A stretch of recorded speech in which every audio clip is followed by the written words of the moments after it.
Dear Agent of the Universe, we have nearly reached the end of this journey. Not of us, of course, that has just begun. I'm not sure you realize this, but every connection needs a home, a place where it may manifest itself. For example, our birthday is the day our soul was given a home in this realm of life to manifest itself through a human body.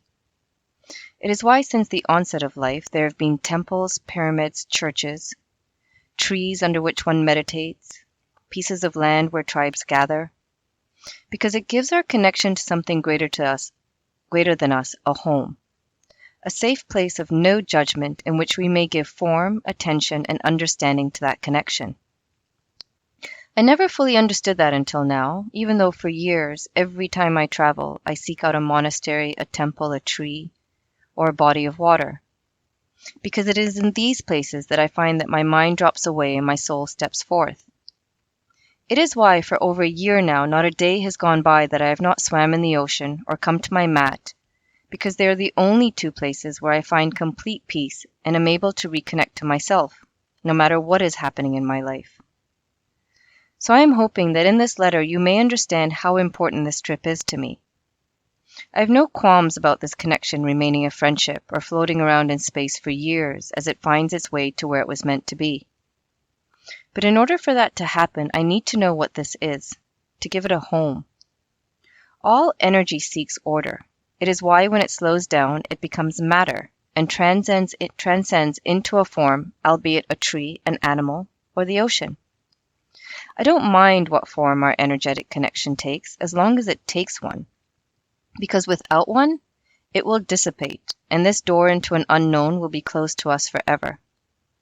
I don't know about you, but if that happens, I will forever feel that I lost something very important. You do know that the universe does not abide by the rules of time, space, or jobs. How many times have you heard someone say that it could not have come at a worse time? How many opportunities for change and love have we lost because the time was not right for us, but it was for the universe? It is why many will teach you that when you meditate, you truly know what it is that you want and to be specific. It is a lesson I'm learning the hard way, like all lessons we learn. Though thinking about it, has there ever been a lesson we have not learned without effort? The last stage of meditation starts with our breath and ends with our pineal gland, which is located deep in the middle of our brain where the two halves meet. In yoga, it is what we often refer to as the third eye, and you will know why by the end of this letter. This masterpiece is shaped like a pine cone and is as small as a grain of rice, and yet it is our conduit to all the information that lays in the infinite space. This tiny gland is responsible for the production of melatonin, which is a serotonin-derived hormone. It is our light monitor, sending information about light through our eyes to our hormonal centers, which tell our body how long our days are, thus influencing our circadian rhythm, also known as our biological clock, when to sleep, when to wake, when to produce certain hormones, and so forth. If you removed all watches, gadgets, and listened to your body, it would naturally tell you things like what season you're in, what is the time of day, if your days are getting longer or shorter. Ever notice how a dog can tell time without a watch? We had this dog that every day at 2 p.m. on the dot would come down to the beach, dig up a fish she had buried, eat some, bury it again, then leave, only to return the next day at the exact same time and repeat the process. It was mind-boggling how she could tell time when those with watches still struggle to show up on time. In Light, Medicine of the Future, Jacob Lieberman states that today, the pineal gland is recognized as playing a major role in every aspect of human function. It acts as the regulator of regulators. Aside from its documented effects on reproductive function, growth, body temperature, blood pressure, motor activity, sleep, tumor growth, mood, and the immune system, it also seems to be a factor in longevity. Whew. Sorry about that. A factor in longevity. It is well worth looking up and reading on the pineal gland and all of its various other functions. because it will fascinate you just how this little grain of rice is actually the regulator of the regulators that balances everything in our entire body. It will literally shock you. But hard as it is, I shall not digress into the full life story and just stick to its role in meditation here. Aside from its name as the third eye, it is also home of the Ajna chakra, which, not surprising, is associated with light and illumination. It is our sixth sense, and its mantra is Om. It is through this antenna, eye, that we are able to connect with the cosmic world, as it does so without the filters of your past or your judgments. It is here that we engage in imagination and visualization. When you tap into this gland, this chakra, you see the world with awareness and open eyes. You are open to the unknown and you gain knowledge far beyond your senses. But when this gland is calcified, shriveled, and the chakra imbalanced, you feel blocked, lost, as if you were wading through a thick fog with no clarity at all. It is only now the Western world is starting to appreciate what ancient traditions have known all along. For Buddhists, the pineal gland is a symbol of our spiritual awakening. In Hinduism, it is the seat of our intuition and clairvoyance. For Taoists, the pineal is the mind's eye or heavenly eye. In ancient Egypt, there are numerous references to the third eye in the pineal region. And yes, even in the Bible it is stated, "The light of the body is the eye. If therefore thine eye be single, the whole body shall be full of light." The list is endless. And why, I know you are asking, is it called an eye if it looks like rice? Excellent question. Because when you cut the gland in half, the interior lining resembles the rods and cones found in the retina. In fact, it also has retinal tissue in it. How the ancients knew this is beyond me. I sometimes wonder, with all this technological advancement that make us believe that we have moved forward, have we in reality continued to slide backward at a rapid pace as the distance between us and our body, mind, and soul just keeps increasing? Especially as we now move to apps, Fitbits, microchips implanted in us to tell us what our body already knows if we just listen to it. We are actually a supercomputer with abilities way beyond today's technology that has been made redundant by technology. It's nuts, really. You know the reason so few of us are able to connect? It is because our brain, glands, and so forth rarely function as they were intended to. I believe that stopped when we learned to speak. Speech really has been our greatest downfall. To activate the pineal gland is no easy feat, and one done so can actually harm us if we do not have the tools or someone to guide us through the process. And what comes up in us when it is opened? In the past, we had healers, gurus, and shamans to guide us through this journey. But modern medicine and witch hunts have sought to eradicate and discredit them, leaving us to navigate ourselves through a journey that is by no means simple, as you have seen through these letters. The pineal gland is a non-endocrine transducer, which means when stimulated, it secretes a hormone. The minute you open your eyes and allow light to enter, this gland starts to produce serotonin, a feel-good neurotransmitter. At the same time, it moves your brain waves from delta to theta to alpha to beta, causing you once again to realize that you're in a physical body in space and time.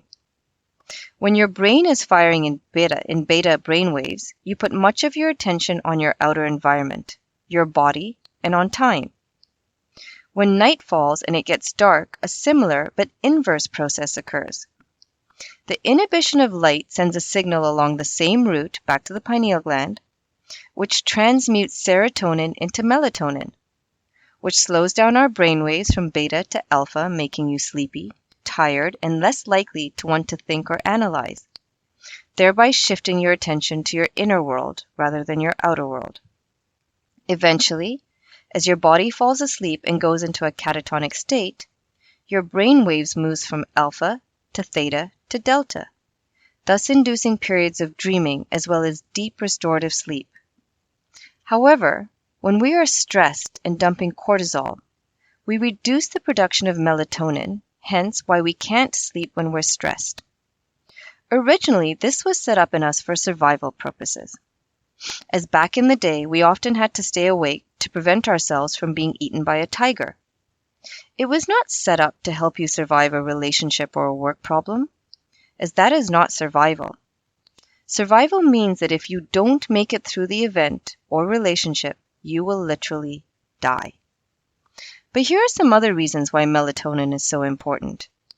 When we are stressed, we store fat, mostly in our belly area, as historically it was our body's way of preparing for famine. Melatonin breaks down stored carbs to release trapped energy, as well as other things I have mentioned above. Next, to the vagus nerve. Next to the vagus nerve, I am becoming a huge fan of melatonin. It is well worth looking up foods that have tryptophan in them, as this amino acid is an important actor in the transmutation of serotonin to melatonin. Remember, poor sleep, no sunlight, as sunlight increases the storage of melatonin in us, stress, poor diet, all decrease melatonin levels in us, thereby affecting all of the above. The pineal gland is also a transducer, which means not only can it give out energetic signals, but it can also receive information from wavelengths existing in the quantum space, aka the universe, many of which actually match our brain waves, especially theta and delta brain waves. So when you meditate, what you're in fact doing is exerting mechanical pressure on the pineal gland to create an electric charge to turn the pineal gland into an antenna. Before I explain how to meditate and why, note that meditation is best done in a darkened room or at night.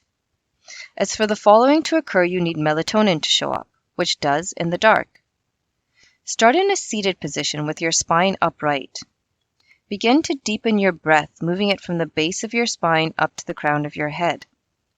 As you slow and deepen your breath, several things will happen. First, your parasympathetic system, which you are now familiar with, will kick in to bring you to a calmer, more peaceful state. It will allow your mind to slow down on its own without forcing it. Remember, if we try to force prana to a place it does not want to go, that bull is going to come back and fight you all the way. By engaging in your bandhas, energy locks, you will guide the breath upwards and move your cerebrospinal fluid, which is important as the pineal gland sits in this fluid, so any movement of our spinal fluid massages the gland.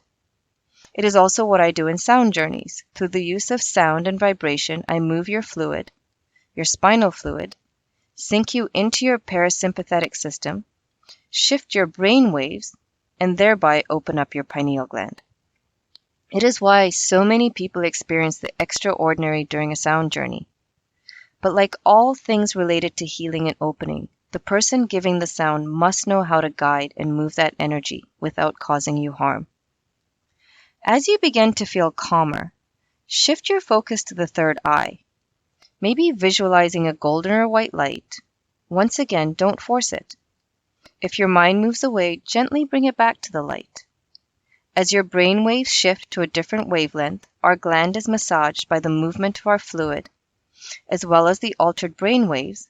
The gland goes through a series of events, which I shall not hurt your brain with here, but it does create a pulse, which turns the pineal gland into an antenna.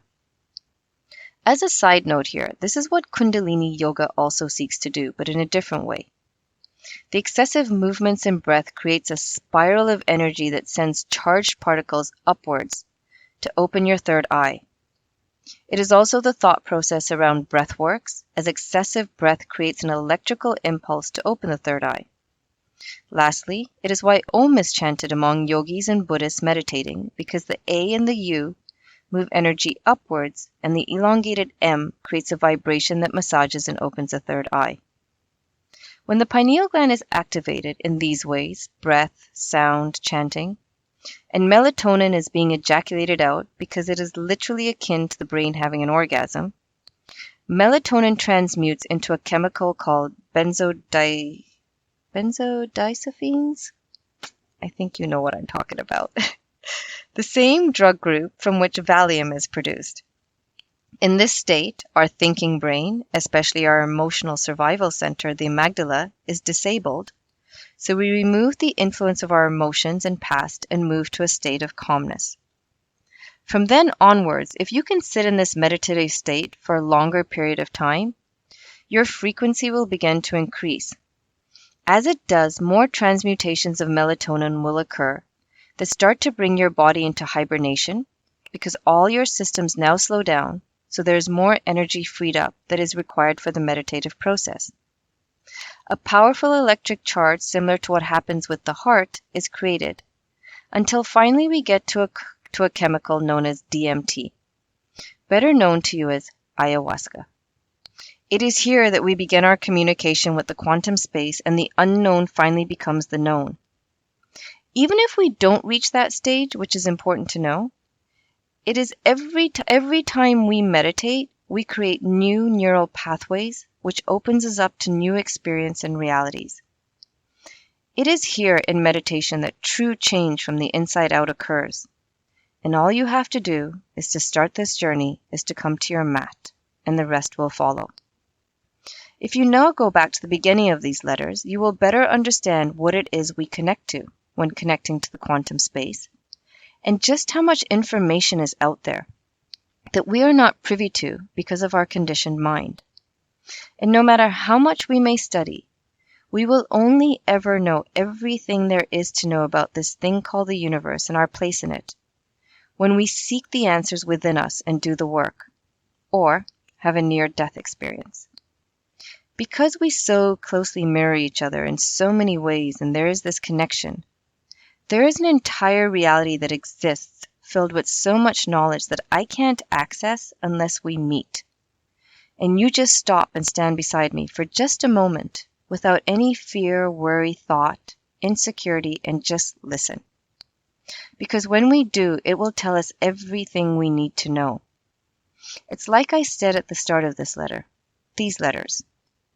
Having only half-truths and knowledge is very dangerous and can misguide us. With us, I only have half the truth and knowledge, because until we meet, I can't access the whole truth, because you hold the other half.